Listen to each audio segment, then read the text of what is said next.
News every 15 minutes, weather every 10, and sports twice an hour. Newstalk, KGVO, AM 1290 and 101.5 FM. You're listening to Montana Morning with Peter Christian. An expensive fight, win or lose, for the city of Missoula. Good morning, everyone. It's Montana Morning. It's Friday. Congratulations, you made it. It's April 22nd, 2016. Clear sky. Right now, we have 51 degrees in Missoula, but rain coming into the area for the weekend. Our newscast this morning sponsored by Bulls Eyewear. They offer some of the lowest prices in town on contact lenses. See Lynette at Bulls Eyewear, 2910 South Reserve. This morning's top story, the mountain water fight takes another step forward this morning as the Montana Supreme Court will be at the University of Montana to hear oral arguments in the case.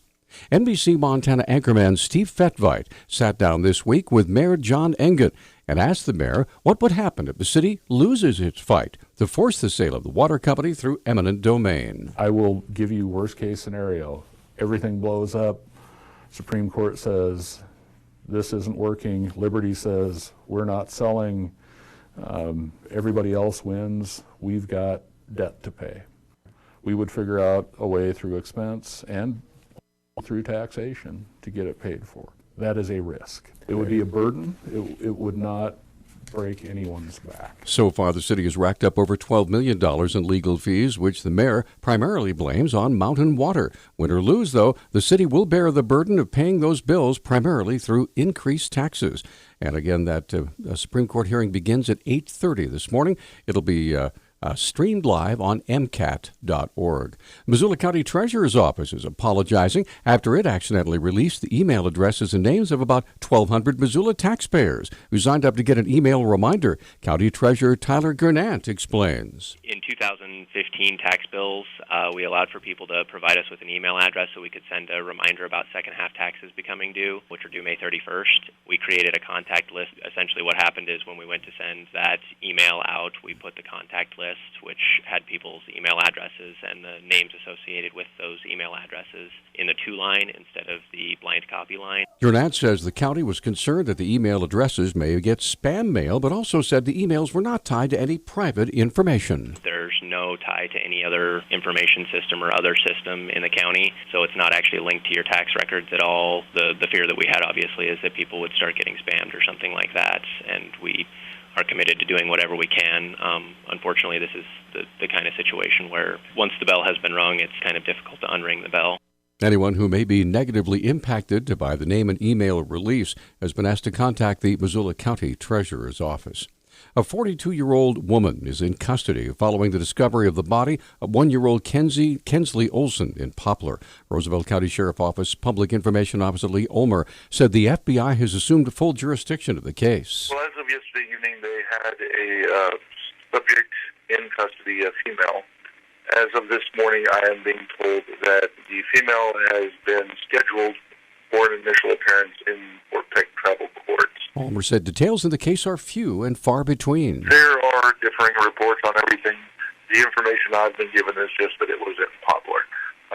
It was a location that was a couple of blocks from the child's home, but I don't have a specific location.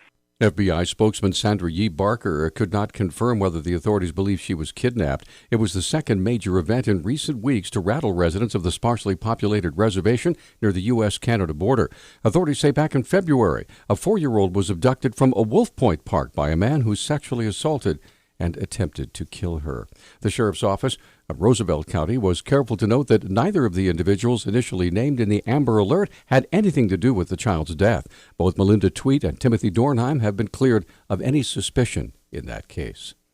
A federal judge is demanding jailed former billionaire Tim Blixseth reveal what happened to hundreds of millions of dollars he diverted from a luxury Montana resort. The order for the first time requires Blixseth to file a complete inventory of assets that his creditors have been chasing for years, and today is the due date.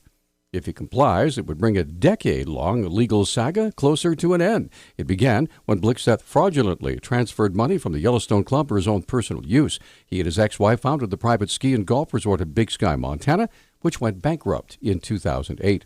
Blixseth has been behind bars for a year for civil contempt over a lawsuit brought by the club's remaining creditors. His attorneys want him released. Well, there's a new principal for Hellgate High School. He was named yesterday. He is Judson Miller, presently the principal at North Kitsap High School in Kitsap, Washington.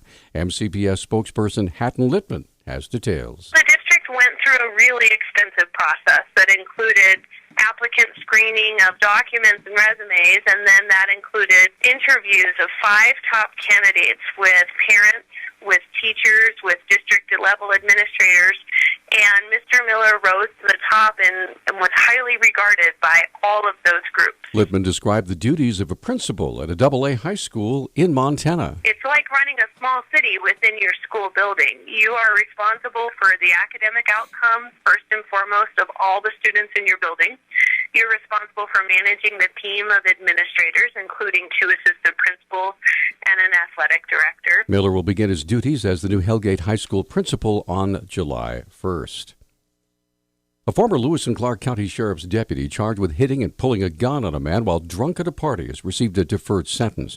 The Independent Record reports Philip J. Clark was given a deferred sentence of 18 months yesterday after pleading guilty to charges of negligent endangerment.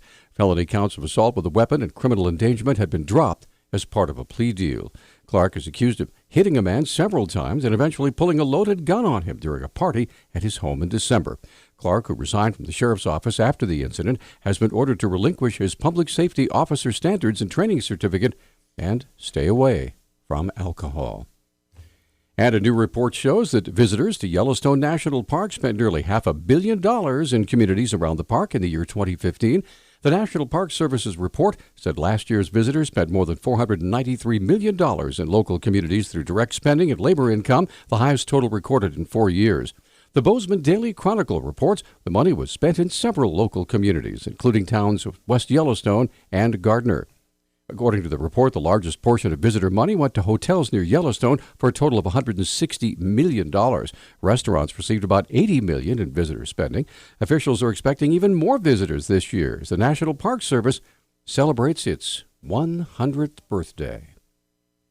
Our News Talk time now, 6:12. News Talk, KGVO. Missoula's official weather station. Partly to mostly sunny skies today with an isolated threat of a shower or thunderstorm this afternoon. Highs will be in the upper 70s. Winds will be breezy with wind gusts as high as 20 miles per hour. Cooler temperatures and showers for the weekend. I'm meteorologist Brooke Foster for KECI 13.